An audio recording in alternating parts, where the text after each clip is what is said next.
carrier, and it was just so cool. And so we made relationships that day. We met those ladies. We still have their number. We've kept in touch with them.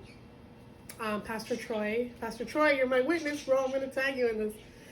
And it's just been amazing. And then so one day, because obviously as I'm praying about it, I'm also like, why, Lord? Like, why are we doing this? And God's really had it, a theme going on for a while, for such a time as this, And I think it has a lot to do with, the times that we're living in. And Mordecai is sort of like a reminder. I don't think that's all it is, but he's like a reminder that we're here for such a time as this. And it's like he's Mordecai, and I'm like Esther, if you will, follow me. You know what I mean? But like, we're meant to like speak up, and we're meant to speak out for our generation, for the people. So anyway, and I think that's a message for all of us believers. So another confirmation that was so cool. Another confirmation. Do not film this. This is Frankie, or do not film this bottom part, because nobody needs to see my skirt down there. Let's keep it PG here. Another thing that was so cool, and another confirmation, was the very next day I had a Christian event that I was already going to. It was like a Christian book launching for this really cool lady that lives in Anchorage called Lee Sloan. Morty! Okay, come get him, babe. Come get him. Keep running the video, but come get him. Okay, he's gone. So anyway, Lee Sloan had her book launch, and I had been invited to that. Thank you, Lee. And it was the very next day. We had just gotten Mordecai, and I sat at my table, and I'm not even kidding. Who sits next to me, or who's sitting next to me rather, because we have name tags on. The lady's name is Esther. Come on, somebody. Her name was Esther. Okay. Why is he up here right now? He wants to be the starfish. Mordecai. He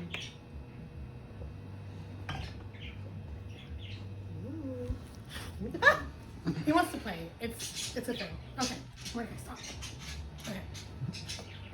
So anyway, that was a cool confirmation. And then also there's another thing that happened about, I don't know if it was like a week later or a month later. It wasn't too much later that I was still like pondering why God had me do this. And I stepped out in obedience, about it. But I did think it was weird, if I'm being honest.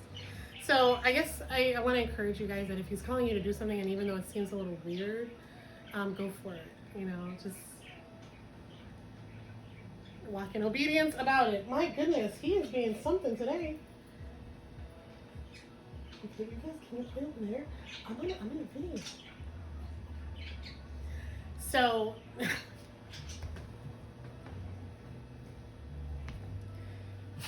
okay, so I was scrolling one day after that, and this is not a coincidence either. All of a sudden I came across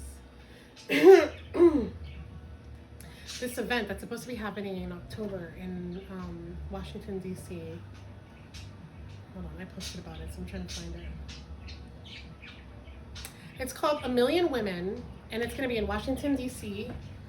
And it's literally, this is them writing, "Let the Esthers arise. Women, we want to encourage you to be in your word.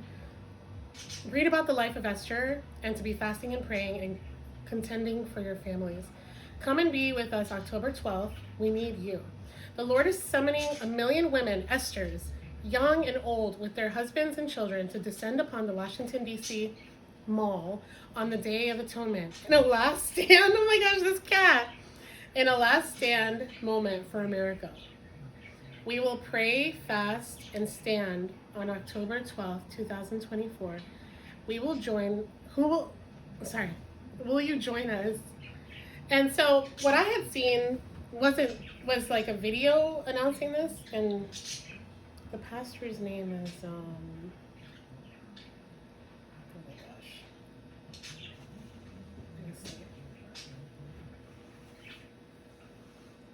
Anyway, it's on amillionwomen.org if you want to get more information. They also have a Facebook page called A Million Women. And I'd like to go. My husband, when I told him about it, he was like, right away, he's like, so you're going? And I'm like, I don't know, but I'm going to pray about it. What is his name?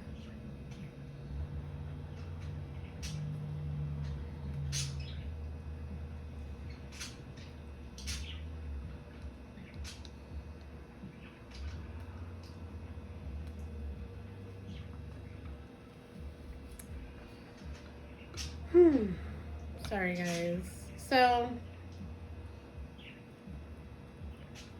anyway, look into it for yourself. I might post another video with more information specifically on the event, because I really would like to go. And I've stood on the Mall of DC before for another event, and it's really cool. And I mean, for such a time as this, when our country really needs us, like, yeah, I'd love to be there. So, especially since I don't think it's a coincidence that all of this, like I said, happened. So that's my Mordecai testimony. That's the story. And that's where I think God's like taking it. And that's the reasoning behind it. And I feel like there's even more. I love also when people like Christians or whoever comes over and I get to tell them about the testimony and they're like encouraged and edified by it. And so he's a cat with a testimony. All right, see ya.